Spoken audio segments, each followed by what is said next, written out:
Your birth chart is basically the universe's way of handing you a cheat sheet for your life. It's why you act like a mess sometimes, why you love the way you do, and why life keeps making you roll your eyes for apparently no reason. Today, I'm going to break it all down so it actually makes sense. Think of your birth chart like your personality blueprint. Every planet was in a specific sign and house the second you were born. That exact combination is like a fingerprint for your soul, completely unique, even more unique than your DNA. Even twins rarely have the same exact chart. A few seconds difference can change your rising sign, your house placements, your part of fortune, vertex, and many other key points. Statistically, the odds of anyone else having your exact chart are around 1 in 384 quintillion, and that's being generous. The last time anyone in the entire universe could have had the same chart as you was over 4 million years ago, and it'll be another 4 million years before anybody possibly could ever again. It's more likely that you will win the lottery every week for a year while being struck by lightning and hit by a meteor at the same time. So yes, your chart is that unique. But don't panic. Understanding it doesn't require a degree in astrology, just a little curiosity. Hi, I'm Gemma.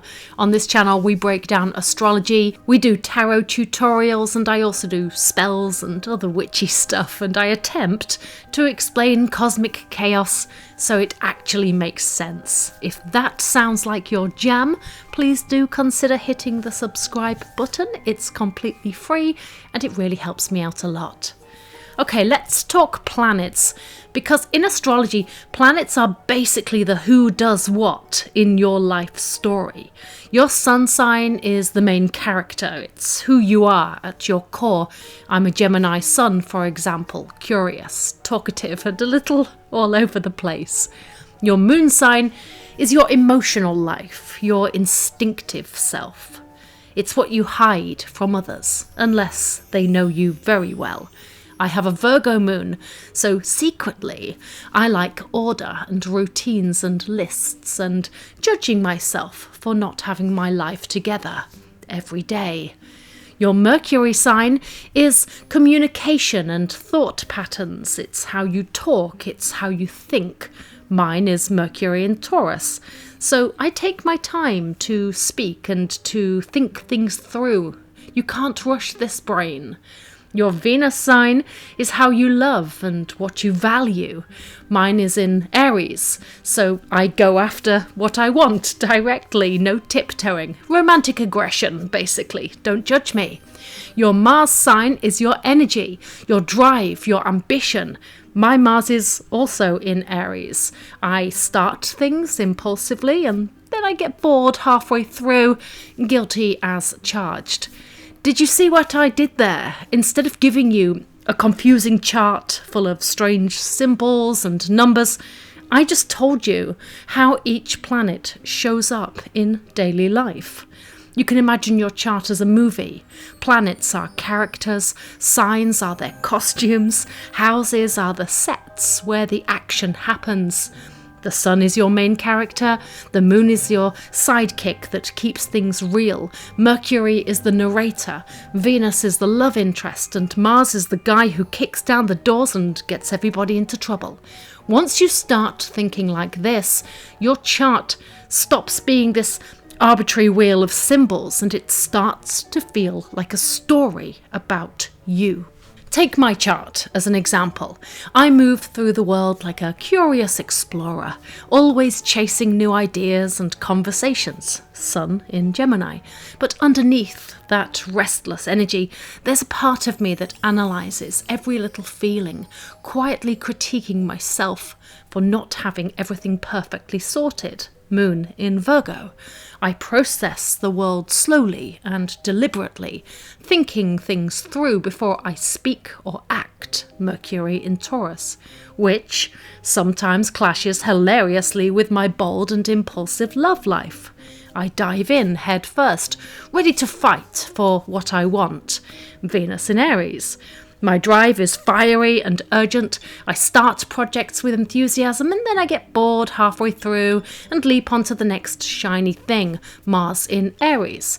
And all of this is filtered through my lens of adventure, freedom and optimism, rising Sagittarius. So even my overthinking and chaos comes with a streak of YOLO. Put it all together, and it's not just a list of planets and signs, it's a story of how I move through life and relationships and daily chaos. If you tell me your sun, moon and rising signs in the comments, I'll give you a little mini movie version of you, and you can tell me if it fits. Now that we've seen how a chart can tell a story, let's meet the full cast of characters. Think of each placement as a role in your movie, each with their quirks, powers, and their drama. Your sun sign, as we have looked at, is the main character. It's you. It's your core energy and your ego. It's the protagonist of the story of your life. Your moon is the sidekick of emotions, your instinct, your comfort zone, how you feel safe or how you freak out. You can see it like this. If your sun is the main character of the story, then your moon might be the actor that plays that character, with their own motivations and feelings that are hidden behind the mask of the main character that the audience sees. Your rising sign or ascendant is the lens that the world sees you through, your costume in the movie of life. It's how people first meet your main character. Imagine this as the establishing shot of your movie. Scorpio rising might show up as Batman in the shadows, backlit by the moon, all dark and intense. Taurus rising might be the opening shot of the Shire in The Lord of the Rings, the camera lingering on the characters' routines, conveying stability, comfort and patience. Your rising is basically setting the scene. It's the first impression that you show to the world. Mercury is the script, the narrator of your story. It's how you think, talk and make sense of the world. Mercury in Gemini would be like Peter Parker in Spider-Man Homecoming, cracking jokes while thinking 3 steps ahead. Mercury in Capricorn might be Tywin Lannister in Game of Thrones, delivering instructions with cold precision. Venus is the love interest or the love story itself. It shows you how you give and receive affection and what you value in relationships. Venus in Taurus is a slow burn love story, sensual, grounded in comfort like Belle in Beauty and the Beast, appreciating food and music and the elegance within the castle. Venus in Aries is bold and passionate and flirtatious like Jessica Rabbit in Who Framed Roger Rabbit, magnetic, daring and unapologetically seductive. Mars is the action sequences. This is your drive, your ambition, your energy, and how you go after what you want. If you have your Mars in Aries, we're talking John Wick action sequences, which are fast and impulsive. Mars in Sagittarius is adventurous and bold like Indiana Jones, navigating exciting traps and terrain. Jupiter is the mentor or the guide. It's where you grow, where you expand, take risks and find luck or opportunity. Saturn is the teacher or the strict editor. It shows you where you face limitations, lessons, and the grind of discipline. Uranus is the wild card. It's the part of your story that's rebellious or unpredictable and prone to shocking plot twists. It's like the scene in The Sixth Sense, you know, the famous one where you realise the kid has been seeing ghosts all along. Neptune is the dreamer, illusions, inspiration, spirituality, and where you might get lost in fantasy or creativity. Pluto is the force of transformation, power and rebirth within your story. It's the dramatic turning point where the character faces their shadow. Pluto is like the Dark Knight's Joker upheaval, or the destruction and rebirth of the city in Inception. Lilith is the rebel, the untamed energy, the shadow side you don't always show, but shapes your deepest urges and defiance.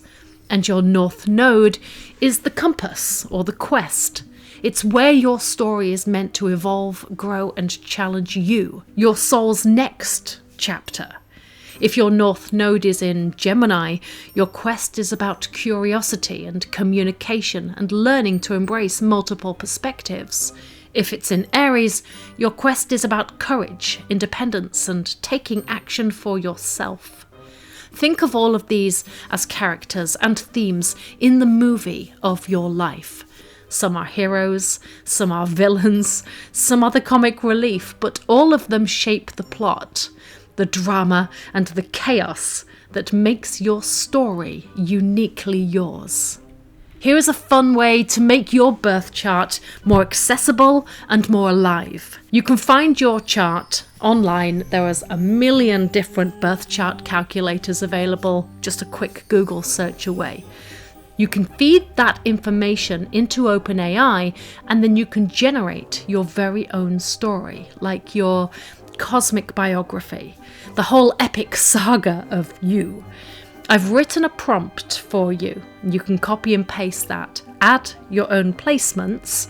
Just make sure you include them all. The key planets and points: Sun, Moon, Rising, Mercury, Venus, Mars, Jupiter, Saturn, Uranus, Neptune, Pluto, Lilith, and the North Node. I've put this prompt in the description so you can copy it and drop in your signs to get your own unique story. You might learn more about yourself than you thought you would, and honestly, it's kind of fun to see your life as a story. Your birth chart isn't just a bunch of symbols or astrology jargon, it is your story, your cheat codes, your cosmic blueprint.